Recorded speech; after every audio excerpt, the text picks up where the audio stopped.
Let's throw our hands in the air as we soar through the sky. Yatta! We'll catch the sun with your hand in mine, and if we work as a team, everything will be fine. Yeah! Oh, it's Cure of the What Now? Let's henshin and start the show! Hello, fellow costumed partygoers, and welcome to episode 35 of Cure of the What Now? the only show where we know a hollowed-out pineapple makes a fine jack-o'-lantern. I'm your host, Kat, and today I am dressed as a horrifying goop monster. Goop, goop, goop, goop, goop. Fantastic. You might be wondering, is that real slime? Touch it and see. Fantastic. I'm your co-host, Joel. Relative newbie to PreCure, and also I'm dressed as the Lord of Vampires, and also I put little bat wings on my dog. Cute! Kururoon! I guess you would say bow. G-G-G! Gigi as a PreCure fairy would be pretty great. So this was a great episode. Before we get into it, though, we have two announcements. Announcement number 1. We have officially finished Kira PreCure a la mode. Say the thing one more time, Joel. It's the longest episode or series title in the world. It's the longest series title in the world, but we finished it because it is not the longest series in the world, which means that our Kira corner is going to have to be replaced with something else. Can I have a drum roll, please? I feel like we should just finish fresh and give updates every once in a while on what we think. Yes, so I think in the name of consistent updates, we are going to aim for at least one episode a week, but sometimes we might go up to 2 if we're feeling crazy. But as we did for Kira, we will announce which episodes we're watching next. Although I'm not sure which one we were on last, so I don't know if I can, at this moment, declare what we're watching next week. The last time we saw one, capitalism straight up killed a person. That was the last episode That's we just saw. the 21st century, am I right? No politics on my PreCure podcast. Silence, peasant. Do we want to move on to the second announcement? Yes, absolutely. So, the last time that Tropical Rouge went on break, we here at Cure of the What Now kind of got caught with our pants down. We didn't realize there wasn't going to be an episode until we went to watch and we're like, hey, where is it? But this time, we read ahead and we are not getting a Tropical Rouge episode next week. We will all be very sad to be Karurinless. It's true. But it turns out that I accidentally skipped the crossover movie from Kira and I was watching through it. I think I just assumed that Kat was going to tell me when to watch it, and then I think she assumed that I would look it up on my own or something. You know what I assumed? I assumed that Crunchyroll wouldn't edit the movie stuff out of the opening, because that was how I knew that the movie occurred. That's an excellent point. So, next week, instead of covering Tropical Rouge PreCure episode 36, which will not be out or available, we will be covering the Kira PreCure a la mode All-Stars movie, which I believe is called Superstar? Let me double check that. PreCure Dream Stars, the 9th All-Stars movie. The preview for this movie looked really cool. I didn't watch it, and I don't think you watched the Star Twinkle crossover movie when we were doing our big episode, because I felt like I should wait until I'd actually seen the seasons. But it does look cool, so I'm excited to watch it with you. It features Go Princess, Maho Tsukai and or Witchy, and also most of the a la mode girls. It will not have CL. These crossover movies happen very early in the season before they get the secret 6th Ranger. Now, Joel, I have one more secret announcement, and I need to ask your permission to do a single curse word on this, our PreCure podcast. Depends on the curse word. Is it the Australian curse word? No. Okay. I've discovered PreCure shitposting.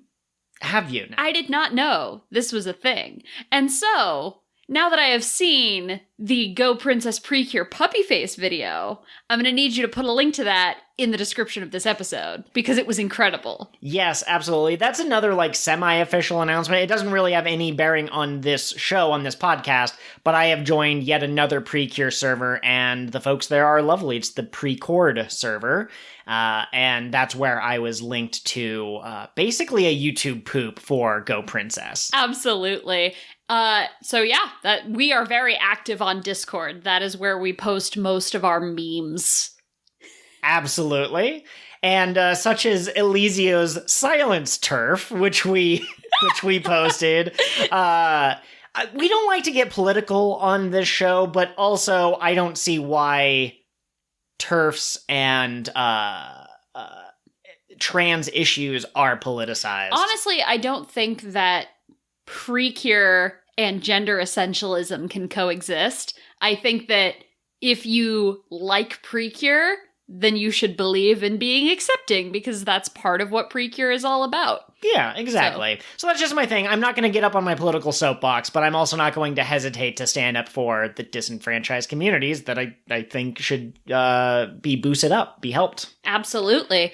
Do you have a discussion question for me this week? I do. In the spirit of Halloween, which is now closed for the next 340 days or so, give or take, which other characters from PreCure would you want the Tropical Club to dress up as? I would love to see Laura dressed as Cure Scarlet Toa. But like her full grand princess dress. Okay, yeah, that makes sense. That makes sense because it's regal and it's elegant and it's all of that stuff. Absolutely. I would love to see... I know that we have a crossover movie coming up and their characters are very similar, which is why you're going to see a lot of fan art of the two characters. But I would love to see Minori dressed up as Itsuki from Heartcatch. I just think that they have very similar personalities, and if Papaya and Minori is going in a more physical strength kind of route, it makes sense for her to be interested in martial arts, for example. Absolutely. Who would you want to see Songo dress up as? Who is the cutest? Well, I mean, again, the obvious option is just Kurara, because, you know, Kurara is the fashionista and that sort of thing. What about Emaru from Hugto? She's super cute. She is pretty cute. I don't know much about her. So whenever we ask questions like this, I'm probably not going to go to the Yes PreCure 5 characters because I haven't seen that series yet and that sort of thing. Who would be funniest for Songo to dress up as? Could you see Songo... No, you know what? Songo and Pine. I want Songo to dress up as Pine and to have like 50 animals that she's taking care of, because both of those girls are sweet, but they are different enough that it doesn't feel like she's just dressing up as slightly different version of Songo. She's not dressing up as the Songo prototype. She's coming out of her comfort zone. Okay, coming out of my shell, and I've been doing just fine. Do you think that Laura could rock the Cure Parfait outfit? Like, do you think she would enjoy the wings, or do you think maybe Laura is terrified of flying? I could see her being terrified of flying, honestly. Fish aren't meant to fly! Mermaids are meant to be in the ocean! Imagine Minori dressed as Bibbery. Oh. Okay. I like that. I like Laura dressed as Bibbery because they're both kind of mean sometimes, or they're super confident to the point where it comes across as kind of arrogant. Tsundere goblins. Yeah, exactly. I always want my answers to be interesting and funny, but I feel like it's boring to say this, but I think it fits. Manatsu just dressed up as Cure Black, you know, like the OG. She looks up to her kind of senpai in a sense. I think Manatsu would actually end up dressed as one of the fairies. Okay. Like, I could see her dressing up as Meppel. Not Mipple, the girl. Meppel. Okay, but why? What about Meppel do you think allures to her? Appeals to her. Are you a banana? Because I find you appealing. I don't know. He's a small, loud thing, and that's how I think of Manatsu. Okay. And we haven't done anything with Asuka yet. I kind of like their hairs are completely different, but I kind of like the idea of Asuka as Cure Mermaid. You know the sports angry girl from Kelsey in Sweet? in Sweet, Hibiki, the main girl. Yeah. Asuka for Hibiki. Okay, I could see that. Hibiki is a little bit too rude. Too much attitude, too silly. When she had like the whipped cream on her nose and she like licks it off or whatever, like that's but I would love to see Asuka come out of her comfort zone. Again, we watched the Glitter Force dub, so I like her as Cure Rouge, I think her name is. Sunny. It is Sunny? Who's the... Oh, that's Peace. I get that wrong every time. Okay, yeah. So that's been your announcement question. That's been your discussion question. Question. Do you, Joel, have a succinct summary for me this week? Yes, it's the Halloween episode. Woo! Spooky! That's basically it. The Tropical Club is throwing an event. Manatsu is super excited, while Laura is off trying to figure out what costume she wants to wear, because it has to be perfect, of course. Ooh, that would be another one for our discussion question. Laura could dress up as Kier Berry, who's obsessed with perfection. They're throwing a party. Laura goes off to find the perfect costume. While she's gone, a Yarne Da attacks for reasons. It's not led by Chongire or anything like that. Manatsu uses the aqua pot to get the motivation power back, despite all of the other girls being like, maybe Laura should be the one to use it. And it turns out for good reason, because it's biometrically sealed to the mermaid. And thus we discover that Tropical Rouge is science fiction. Yes, that's actually not true, but we do find out that Laura is the only one who can use the aqua pot, and they can't give the motivation back to the students and that sort of thing. The problem is fixed when the second Yarne Da attacks, and Manatsu learns how to harvest the power of a second brain cell, thus allowing her to think not one, but 2 steps ahead. And then they defeat the bad guy, and they have a party, and Laura wins the costume contest. Of course she does. Yeah. And even though the episode title is Don't Lose Manatsu, but they meant Don't Lose Your Spirit. Yeah. We'll get into it. We will. And that has been your succinct summary. Beautiful succinct summary, as always, my darling. Did you like this episode? Yes, I liked it a ton. Really quickly, because it's the Halloween episode, we need to do a special call-out appreciation post, for our lovely queens and Kururun. I don't know if Kururun identifies as a queen. They can be a queen if they want. You know what I've seen, really quick, not to jump too far aside, but in the show, the characters always use they-them pronouns for Kururun, or they just use Kururun's name. But I've seen a lot of people online referring to Kururun as she. So I'm curious, as non-Japanese speakers, if there's something we're missing. Oh, yeah, maybe. Maybe if we, actually listen and they use, kanajo or something like that. Japanese is a complex language. Turns out they have a bunch of different pronouns, even for, the same, to refer to oneself. There's a bunch. I just learned the other day, I saw someone post a picture of 4 of my favorite cures, and it was mostly in Japanese, and I was auto-translate, and it goes, let's give a cheer for the Atashi girls, which I guess is a specific pronoun, and that is how you identify the gremlins. It's kind of like the hottie. It seems like. I didn't actually look into it. I love that. Oh, that's perfect. Yes, they were right to give a shout out to the Atashi girls. Yes. Really quick, if I had to guess about Kururun being feminine to some who call Kururun a she, I think that it is A, the color pink is typically feminine, B, she has a cure form even if it's as a joke, and that's traditionally been for the girls, and then, I don't know. I think it's because I've mostly had male pets, that's traditionally what I've bonded to, but little guys, they're all just little guys to me. Kururun is a little guy. I get male vibes from Kururun. Hey, it's my birthday. Hey, don't use me as a paperweight. I'm just a little guy. Just a little birthday boy. So, I don't know. But I think you're right. I think it's the eyelashes and the color pink and whatever else. But damn it, boys can be pink. Boys can be pink. Now, to get back to the costumes, Manatsu is a werewolf, so you were so close. You guessed werewolf, but you assigned it to the wrong girl. Songo is a pirate, and what an adorable pirate she is.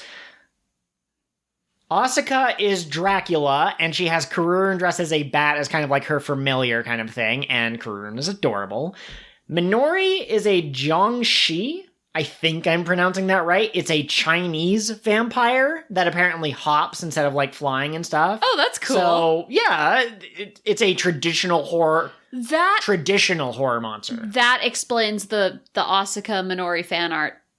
Oh, yeah, because they're basically just 2 different versions of vampires from different... Mm-hmm. Absolutely. And Laura is initially kind of dressed up as like, I guess she's a devil to start with. And then at one point she kind of looks like Chucky from Child's Play. And then she kind of looks like a slightly different, I think maybe it's like a cat girl at some point. But in the end, she wins the costume party by being a mecha mermaid. And she's a cyborg Frankenstein mermaid. Yeah, she's a Frankenmaid. They have like some portmanteau name for it, but the point is that she has basically a steel kind of tail, and then like a crown that she was wearing that was also kind of steampunk. And the bolts in her neck. And so I have to ask, whose costume was your favorite? Don't make me pick. Manatsu was adorable. I loved her. Sango is my girl, and Asuka looked fly as heck. I liked that Minori's was cultured. Yeah, absolutely. We were kind of right when we were suspecting that maybe she would be some historical figure, but I was thinking writer and she went folklore, which makes sense. I love that Asuka, secret lover of cute things, incorporated Kururun into her costume. Yeah, absolutely. That was adorable when she like opened her cape and Kururun goes, Kururun! She's like, with my bat.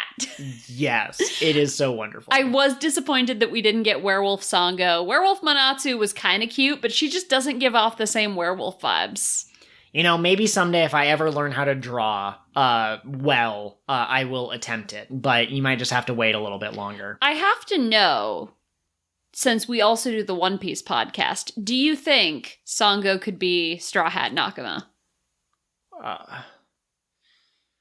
I'm going to say yes. I think she would get along really well with Usopp and Chopper. I think she would get along with the group, and not everyone on the Straw Hat crew is necessarily, like, incredibly strong to start off with, although as the series goes on, they get stronger and stronger.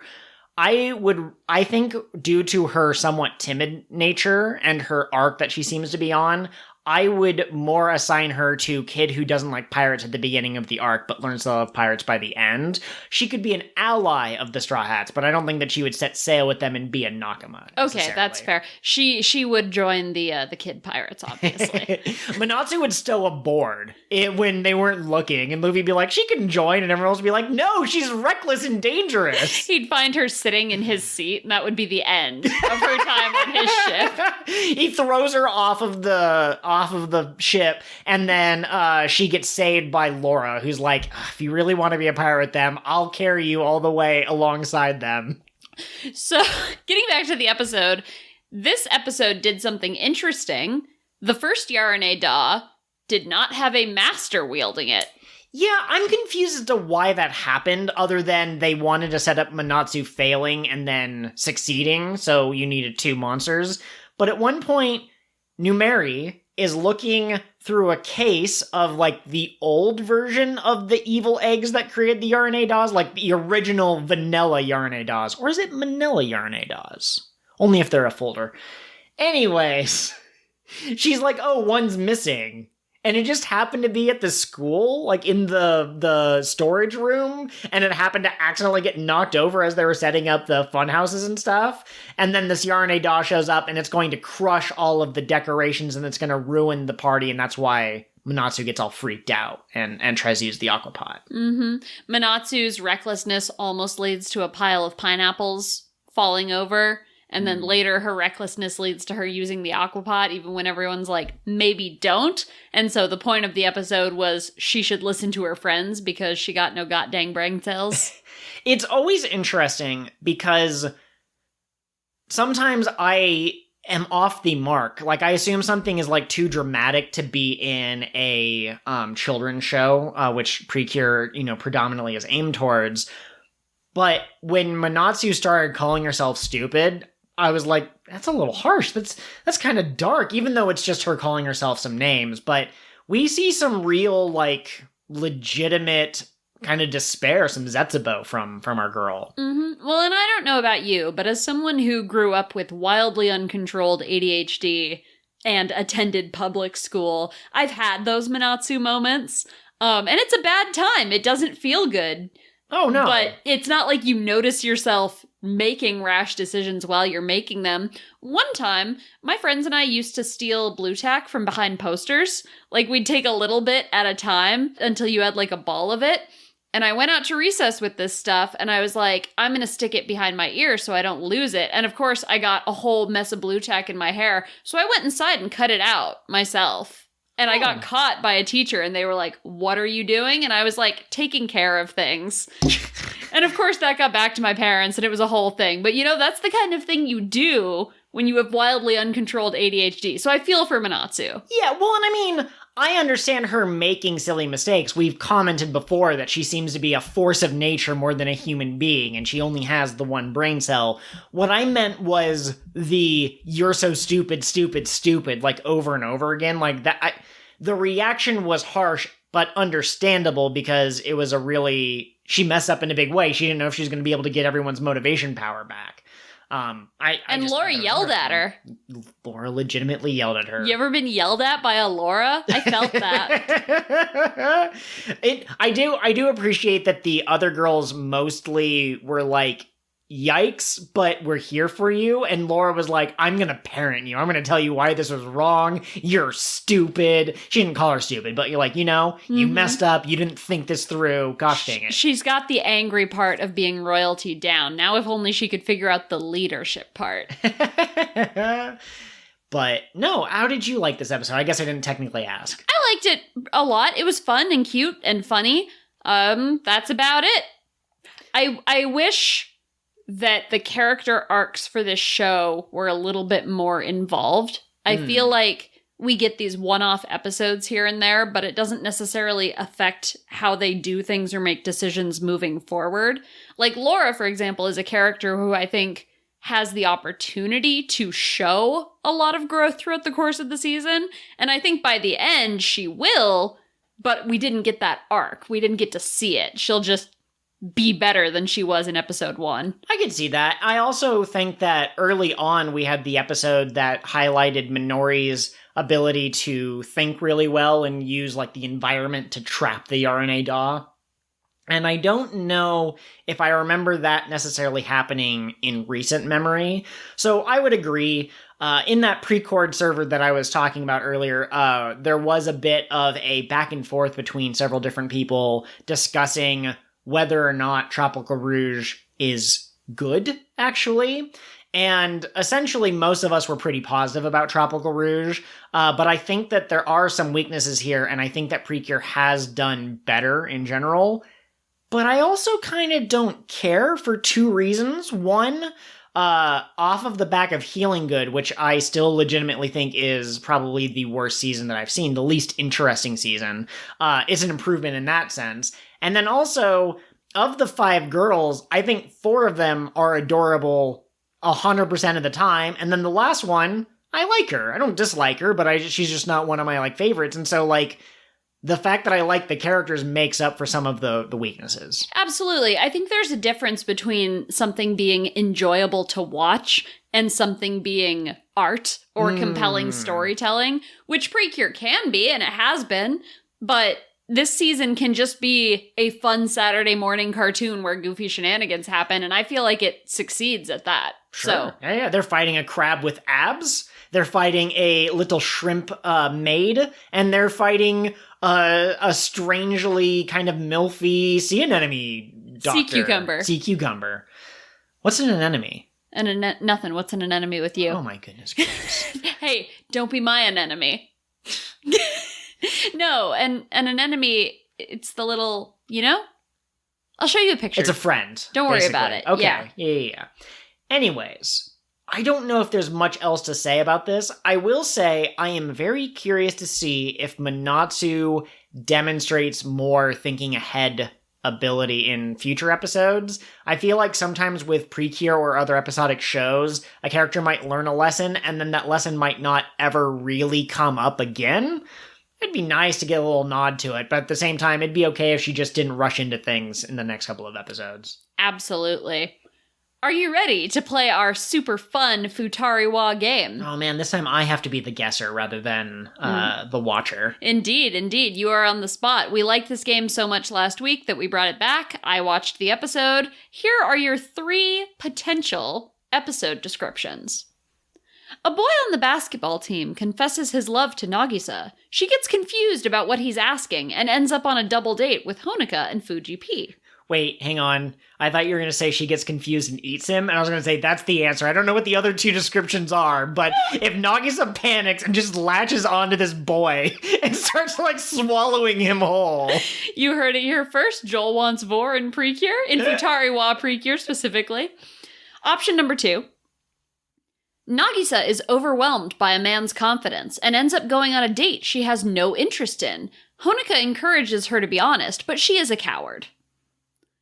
And finally, option 3. Honoka has to babysit Polun while Nagisa takes a remedial Saturday math class. Shenanigans ensue when Honoka's dog frightens him and he runs off into the woods. Okay, see, so the first two had to do with dating. And I would say that on paper, they're similar plots, if not identical. And so I think that I'm going to safely eliminate C. Although it would be kind of interesting for Nagisa to be in a remedial class and she has to excuse herself. She ends up missing the remedial class because she has to save this silly fairy that runs away every single episode. What is with this show? See, can you really count option 3 out when it's so in character? Now, I don't know what counts as cheating or not cheating in this game that we're playing. When I was thinking about doing this game last week, I was going to give you the title of the episode, and I did not end up doing that. However, I know the name of this episode, which is another reason why I know that it's not C. Okay. Now, B ends up with you calling out Nagisa for being a coward. So I think B is the most likely one that you wrote. Either you wrote it specifically so that I would pick it and you could go, aha, I tricked you. Or those are your honest feelings about the episode, because honestly, Nagisa acting like a coward makes perfect sense. Another plot element I didn't tell you about episode 35 from last week is that one of Fuji P's team members clearly has the hots for Nagisa, even though he denied it. He's like, oh, that girl could be. And so that makes sense that he would take action. I assume it's B. It is B, although elements of A were in with the double date, you mean, kind of thing? Not the double date, but it was a boy from the basketball team. It wasn't one of Fuji P's buddies. Oh, okay. Here's something really great about this episode. This actually did get a pretty big chuckle out of me. So this guy saw Nagisa at the relay race and fell in love with her. Of course. Because she's incredible. She's his ideal woman. And then... I too rate a woman based off of how well she can sprint. That's why you're married That's to why me. I picked you, yeah.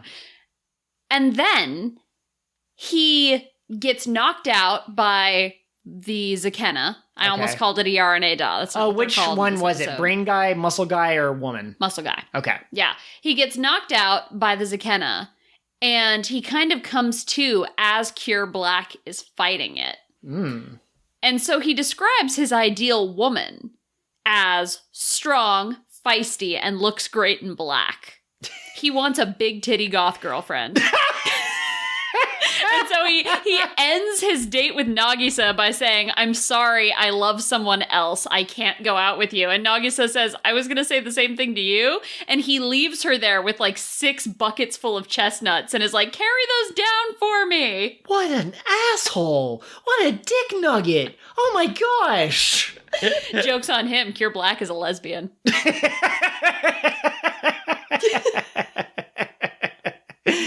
Absolutely. So, how would you rate your temperature on this episode? It was pretty good. It was one of the more enjoyable episodes. I feel like Futari Wa is at its best when it is just character studies. Yeah, I would agree with that. So I felt like this episode was a good focus on who Nagisa is as a person.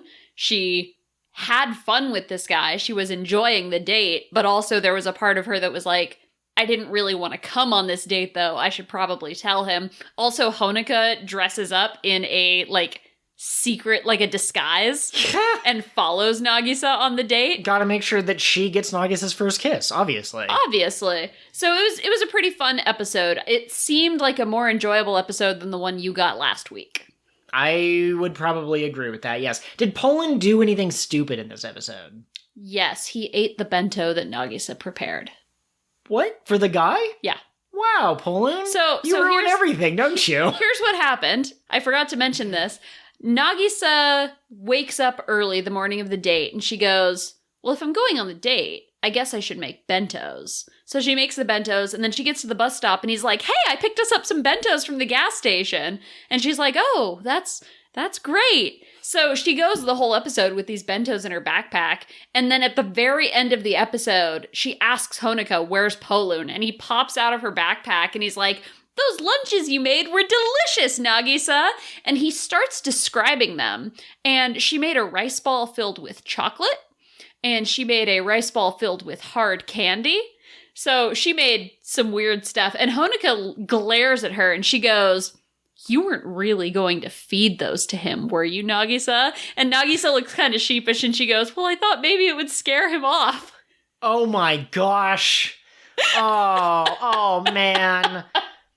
Listen, I know, Nagisa, please, babe. Don't feel bad for the guy. He basically did the one hand up against a wall thing and was like, you are going out with me, and then left. Oh, very exciting. Speaking of which, I saw fan art of, I think it was, it was two of the tropical girls. One of them was doing the hand on the wall thing. One of my favorite previews for the movie that you're going to watch, that you didn't get to see because the previews weren't in the whatever, for Kira, right, is Akira doing the wall hand thing to one of the witchy girls because she talked to Yukari.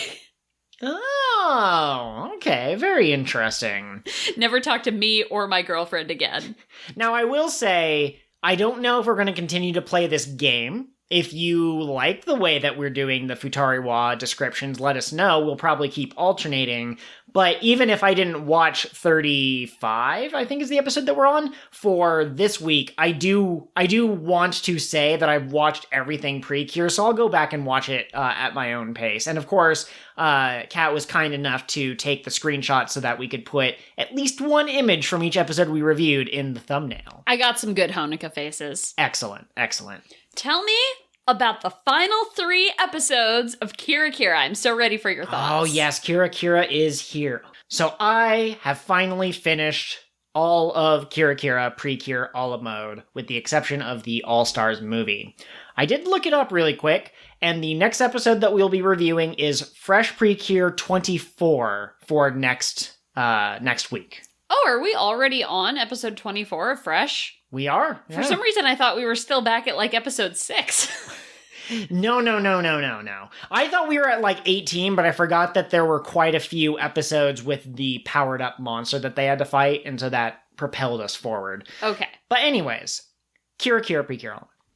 Elysio has erased all of the world's feelings, but it turns out that, like a scene I haven't seen from Indiana Jones and the Crystal Skull, Pekorin was made safe by being thrown into the Kira Pati as the the no feelings atom bomb essentially went off.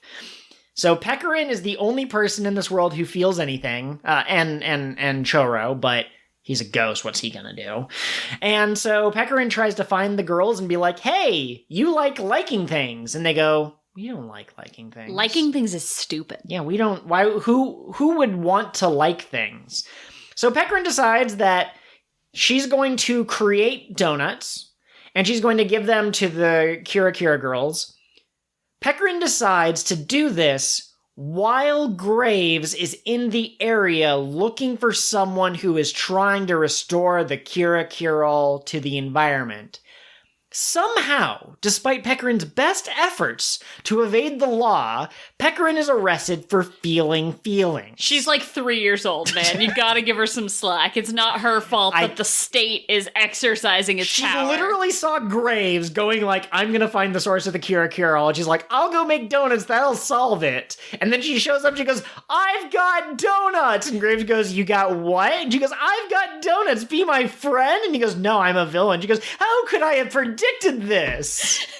My favorite moment is the Graves, you love hating things, right? I don't love anything. I'm Elysio's servant.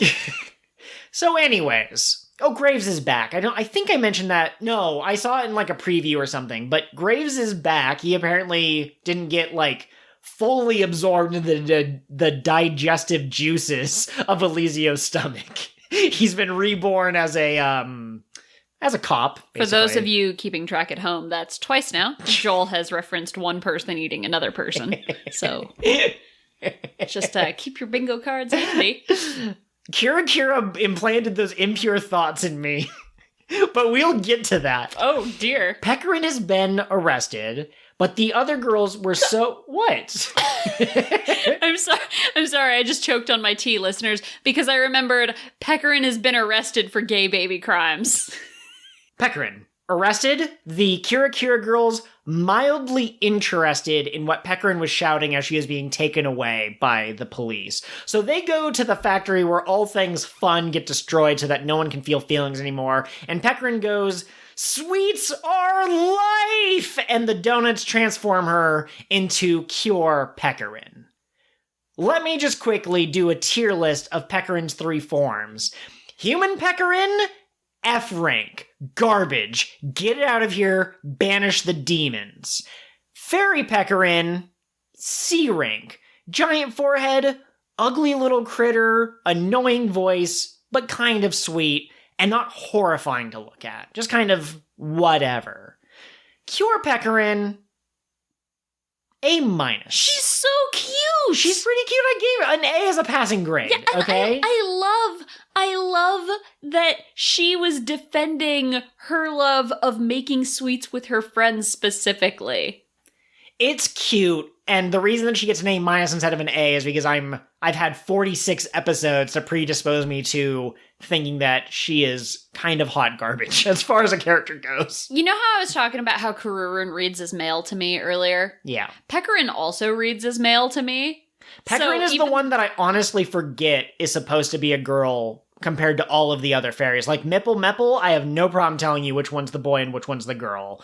But every time Pekorin talks, I just assume that they were like a really young boy. Mm-hmm. Yeah, I don't know what it is, because she also is like pink and fluffy, but then she turned into Cure Pekorin, and I'm like, this is obviously meant to be a girl. Yeah, clearly. Anyways, Pekorin has restored feelings. Elysio descends. He's literally like a god watching everyone on these monitors, and he sees like the little blip of feelings, and he comes floating down to basically eradicate them. He's so hot. And they go, "We're going to make you feel feelings, big guy." And there's an eye twitch, and we're going to come back to that, because it's the best little moment in this entire series. The final episode, they're fighting Elysio, they punch him real hard with feelings, and then he goes, "You know what? If you guys are just gonna bring back feelings every time I stamp them out, maybe it'd be better if I ate you all and devoured the entire world." While they are inside Elysio's vor chamber, they try His vortex? Absolutely. They try to summon Kira and bake one last time, because baking is the solution to everything. But in this void, feelings aren't real. So the Kira fizzes out. And then they find out Elysio's inner Elysio inside the larger Elysio, who is basically like, "You can't bake in here, there are no feelings." And they look at them and they go, "Elysio, don't you have feelings?" And he goes, "No." "Oh, wait, maybe I do?" And they use his Kira to bake a sweet that will allow them to transcend to the level of godhood. And Ichika kind of looks like she wants to kiss him a couple of times. Yeah, that's her empathy. You're reading into things. The age gap is problematic here. But anyways, they become gods by eating the god cupcake, and they restore balance to the universe, and Elysio's still alive, and he goes, "You know what? You're all right. I will hang out for all eternity watching, never interfering, because I've read the Marvel comics. I know what the Watchers do, but I will observe to see if you can spread love and peace and joy all throughout the world." Yep, he wants to see if Ichika can create the kind of world she believes in.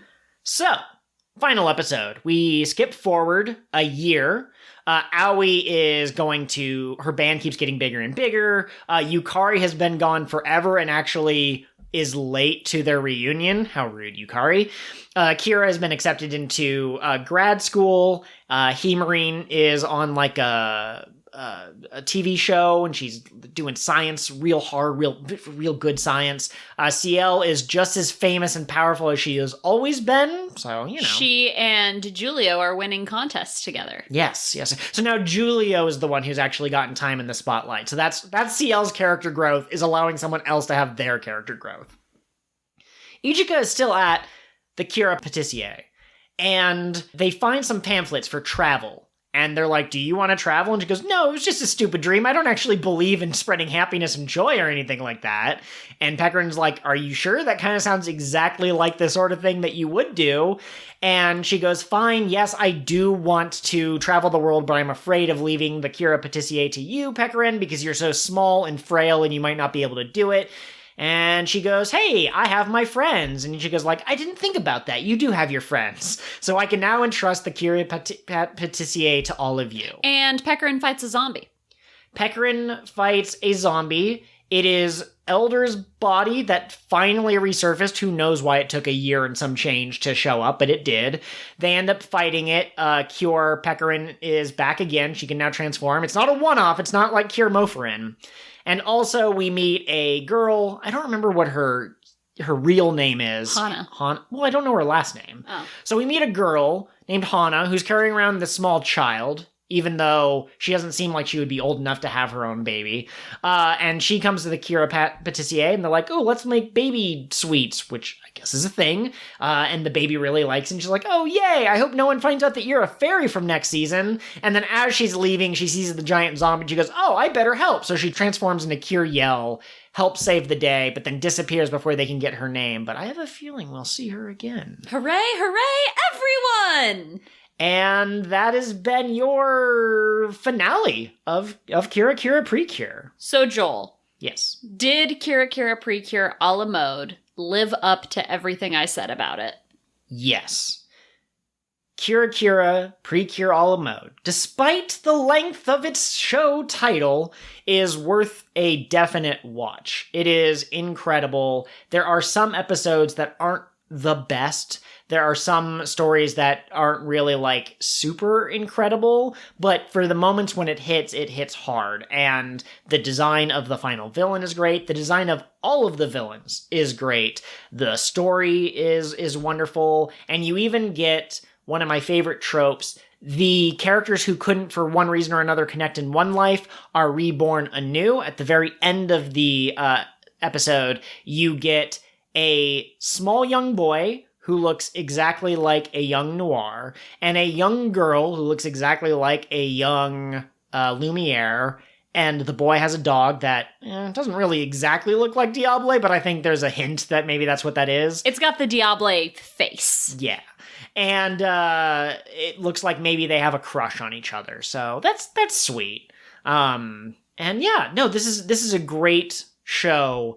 And even though I was convinced the way you described it that it was one of my favorite seasons without having ever seen it, having seen it, it's just doubly reinforced. Yeah, I'm so glad that you enjoyed it. I feel like if you had not enjoyed it, a piece of my heart would have been broken. Oh no. Because I find this show so compelling, particularly Elysio's struggle at the end with, are feelings worthwhile if they eventually all lead to pain. And Ichika's, I think they are worthwhile, and I'm going to prove it to you by living my life in such a way that my principles are enforced. I think we've all been Elysio at one time or another in our lives. Well, and what makes Elysio so interesting is, in a theoretical world where people can expel their souls from their bodies and bring their bodies back to life, kind of golem style, you could theoretically create a being that was 100% devoid of emotions. You could create a Gauther or a Data from Star Trek. But Elysio clearly has feelings, and clearly is frustrated when he loses, and clearly wants to be a good servant to Noir. I'm not sure if that counts as an emotion, but, like, he has motivations that create desires, that create wants and likes and dislikes. And so that's what makes the eye twitch so perfect, is he's essentially God coming down to these, like, 6, 7, 8 blasphemers, depending on how you want to count the numbers, right? And they're like, we're going to show you that you are wrong. And the little eye twitch of just like, you're going to what now? And then in episode 48, when he's like, I have no feelings. And they're like, yes, you do. You're feeling feelings right now. And then he yells, I'm not feeling. Now, listen, I'm a mental health professional. And I can tell you, Elysio is the textbook child of divorced parents. Okay. That's why he's behaving this way, because he was torn in two different directions his whole life, so now he's rejecting both of his parents, as it were. Oh, okay. I see. Yeah, no, it's really interesting, and I think I covered this last episode, but just to really quickly reiterate, when I was an edgy teen, there were times when I wished I didn't have emotions because it caused me pain. Since PreCure is a coming-of-age story, it makes sense that the villain in a series about feelings would be someone who doesn't understand the point of them. And I think that everyone's an overstatement, but I think many people have at one point tried to be like, I feel no emotions, but like, you can't really just decide that. And so yeah, it was really interesting. Yeah. What was your favorite moment from this season? Oh, that's really hard. I think I really like the relationships between Ichika and CL and Biberi and Rio and Julio. And that's like a four-way complicated relationship. I guess there isn't really much of an Ichika Biberi connection, but Biberi's connection with CL as CL tries to be like, hey, I was redeemed, my brother was redeemed, you can be redeemed. CL and Ichika's relationship as like the sweets master and the sweets apprentice, but also Ichika has like that special spark that you can't learn from the textbook and that sort of thing. And CL admires the PreCure, and Ichika is the PreCure, but CL doesn't know that. Oh, it's so good. I really liked that dynamic there. I liked when Rio was this evil guy being like, Ichika, I'm going to turn you into an evil puppet. And she goes, Julio, how much how much sugar do I add to the cookies? And he just like looks at her like, I'm trying to destroy you, woman. She's like, how much sugar to make the cookies delicious? It's so good. It really is. Or like, I love that he taught her how to whisk properly, and then she used that in a fight against him. Yes. Absolutely. I will say, in a retrospective sense, I think that Akira and Yukari are easily the weakest elements of the season. They occasionally get an episode where they're allowed to shine really brightly, but in almost any other episode, they're kind of like quietly in the background. And that's okay. Yeah, well, and we've mentioned this before, but the Ivan Hobe on Twitter, his take on this season was that when characters are on screen, they have moments of growth and they shine really brightly, but if they're not on screen, they don't exist. Whereas his take was that there are seasons of PreCure where you can see characters continuing their journey even when the episode isn't about them. He thought Yes 5 was especially good at that. Yeah, absolutely. So yeah, also the surprise I kind of knew I was going to like Aoi the moment I laid eyes on her. I thought Ichiko was pretty cool in the first episode, and she never really like got incredible in my view, but she was consistently good. But Himurine, I almost was certain I wasn't going to like, but she ended up being one of my favorites as well, so she's the surprise hit from the season. Most of the other ones that I end up liking, I already knew I was going to like before I met them. Absolutely. So that has been Kira. I'm real sad to be done with it. The finale didn't hit me as hard emotionally this time as it did the first time I was watching it, but it still was like, ooh, they're friends, but they're separated. Ooh. Yeah, absolutely. I think it's important for shows to not necessarily always pretend that like friends will stay together forever. And I mean like physically stay together. Because I do think that, long distance relationships or long-term relationships with friends and that sort of thing can resist time. But it was sad. And I hope that not every season of PreCure ends with lingering on the fact that they're not going to see each other for X number of years or something. Absolutely. I have one final question for you. Oh boy. Did Curiel's appearance make you interested in watching her season? With any foreknowledge set aside. Yeah, Not particularly. She was all right. I believe, from what I remember of Manatsu appearing at the end of Healin' Good, I think she had kind of like chaotic energy that was kind of interesting. And Hannah just kind of comes across as cheerful mom. And like, that's a cool archetype. I'm glad, because secret ingredient that maybe listeners know or don't know, but I guess this season, Hugto was specifically written to try and help young couples want children by having this cute little fairy baby that maybe they'd be like, oh, we want our own little baby that's non-fairy in nature. But that's just not really an interesting character for me, just in like the 2 minutes that we got of them. Yeah, that's fair. I personally am delighted by her energy. I love her cure design. Her cure design is one of the best. Just, you instantly see it. You instantly know what motif she represents. You kind of know what her character is about. But yeah. Well, and I can't remember if this is how the official translation ended up doing it, but in the version I watched, one of her introductory lines was, wow, you're all like totes adorbs. And something about Valley Girl PreCure just like triggers the lizard brain. Okay, yeah, I like that. I don't think it was translated quite like that. I think she might have said something about like, wow, you're all so hot or you're all so pretty or something, which conveys a similar meaning, but not quite in the same way. Absolutely. So I was delighted by Hana from first view.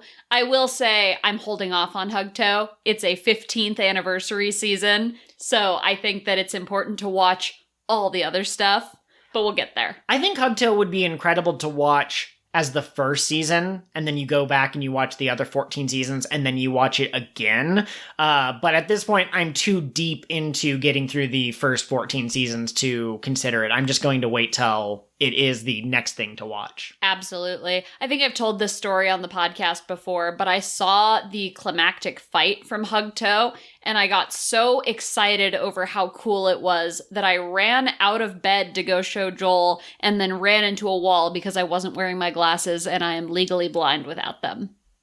Truly the pink cure that we all need to lead us in times of despair. I told you I'm a Manatsu. No, I know. I just... Yeah, absolutely. On a PreCure podcast, I must go out of my way to highlight any pink cure energy or any energy that follows any of the cures, really. So. Gosh, can you imagine like a pink cure running into a wall and then like the blue cure bandaging her nose and being like, you have to be more careful. I could see that with Black and White. I can see that with Mirai and Liko. I could see that with Barry and Love. I could see that with a lot of PreCure characters. Kaido and Honoka. Yep, absolutely. I forgot her name was Kaido. I was like, Kaido and Big Mom? Like, what are you talking about over here? One Piece reference. Do we have any tweets in a bottle this week? We do. Guess who? It's James, that one welder guy, here to say that he's got Tropica Thoughts and Kira a la Musings. He's so much better at this than we are. Those are both so clever. So, James wants to know, how the heck do you haul out a pineapple? I assume with a knife. I assume with a lathe, you just kind of like, you drill it, and then you let it slurp on out. Ugh. Yeah, I don't eat fruits, so I don't know, but I assume it's very similar to the way in which you would hollow out a pumpkin. Also, we did quickly, after the episode came out, we Googled, like, when are pineapples ripe? And it turns out that they're not necessarily in season right now, and it didn't look like there is a different season for Japan versus North America versus South America, for example. But what I didn't look up that I should have is whether or not it's common to use pineapples as a decoration over in Japan. I assume not, and I assume that Minori specifically vetoed it. Like, she rallied for it, she campaigned for it, and she rallied everyone into agreeing with her that, yes, we're gonna go pineapple picking for some reason. I love that. I love blaming it on Minori. Do they grow pumpkins in Japan? Do you know? I know nothing about the agriculture over there. Well, because Halloween is interesting, right? Because it's really, by and large, an American holiday. So, for example, I spent a lot of time in England when I was little. My parents were stationed over there, and they don't celebrate Halloween in England. So all of our Halloween shenanigans were on the military base where my parents worked and where I spent a lot of time. But I guess in Japan, judging by like PreCure having a Halloween episode, it must be kind of a popular thing to do. So I'm just curious how that's shaped their agriculture, because pumpkin growing is huge here come fall. I haven't looked into the culture or anything like that. I would assume, just at a very surface level, as the world continues to become a little bit more globalized and with like the internet and such, you can more easily connect with other countries. It just seems like the idea of giving a bunch of kids candy and letting them dress up in costumes, like that just seems like it should be a global phenomenon. Like as soon as someone learns about Halloween, their children are probably like, oh, can we dress up as X, Y, or Z? And it's just like, all right, let's do it. Yeah, now that the internet is born, no one is safe from spooky, scary season. Absolutely. All right, now for James's Kira Alla musings. He agreed that it was a great series, and he was not expecting a space battle. Let me just say, in line with me thinking that it was kind of strange for Manatsu to call herself stupid over and over again, that seemed kind of harsh, I didn't expect the final villain to say, now we just wait until my body decomposes and that will be the end of all life. Elysio. What the hell? I'm sorry Lumiere and Noir did not give you enough hugs, but dude! Elysio has had his, I am tired of Earth, these people. I am tired of being caught in the tangle of their lives moment. And honestly, what a mood. After the last 2 years, I'm tired too, Elysio. Vore me up, buddy. Oh gosh. PreCure villain most likely to summon a giant squid in order to unite all of humanity against a common enemy. That's a question for another day, perhaps. Absolutely. And then it would appear that I'm outvoted by my impression of Cure Yell, because James is saying that he definitely wants to start Hugto first. And it sounds like he has started that journey or will soon. So I hope to hear good things about it. And I hope to get to it soonish. Absolutely. Now, Joel, I have breaking PreCure news. And as our editor, I'm going to let you decide whether I share it or not. But do you want the breaking news, or do you want to do our speculations for next week first? The next episode, sorry, not next week. I'd like to hear the breaking news. Logo for next season dropped. Oh, did it really? And the title is Delicious Party PreCure. Delicious Party PreCure. It has like a fork and a wine glass. I think it's going to be like a gourmet food season. Yeah, that could be an interesting combination of like Kira and Princess, insofar as Princess has the high class elements and Kira has the food elements. I'm so excited. Oh, that looks great. Oh, and look at the colors. It's got the kind of greenish and the pinkish, which really reminds me of Milky and Star. Absolutely, yeah. I'm also excited because it is close enough to the Tropical Rouge logo that I don't feel like I need to change our logo. I was wondering if I was going to have to redraw it with new colors for the new season. Nope. Maybe we could, we'll discuss it. I think it would be great if we could have a slightly different logo so that you could visually determine which season it came from, but we probably won't have to overhaul it. Anyway, I'm really excited to see what other people's musings and speculations are about Delicious Party PreCure. So if we see any, or if anybody hits us up, we will talk about them next week during Tweets in a Bottle. I will say that I do not go around looking specifically for news. I mostly just kind of like let Twitter show me stuff, and if it shows me current stuff, that's cool. If it shows me retro stuff, that's cool. So I'm not going to specifically seek out news, but chances are, based off of the different Discords that I have and the people I follow on Twitter, some of that will trickle down into the podcast. Absolutely. I'm sorry, I just saw a tweet and I feel so bad for the tweeter. They said they were new to PreCure and they're only 11 episodes into a la mode. And then they feel bad for being behind on Tropical Rouge, and now they find out a whole new series is coming out. Oh no. Who's going to tell them there are almost 20 of these? That's 800 episodes of PreCure plus some change. Absolutely. Is it 18 times with 50? Yeah, that's like 900 episodes if each of them had 50. Wow. Let's go into the episode guesses for next week. I'm very curious what you have to say about this. Tropical Rouge 36 is titled We're Here, the Land of Mermaids, Grand Ocean. Are we getting plot? Like actual story? I guess we must be. Maybe Laura needs to make a trip back to Grand Ocean because she's out of seashell cookies for Karurun. And the other girls are like, we want to go to the Mermaid Kingdom. Let us come. And then plot happens to happen. Happens to happen? Okay. That would feel in line with the season. What if... God, I just ape ideas from other places, but, you know, everything... Life is just one reference joke after another.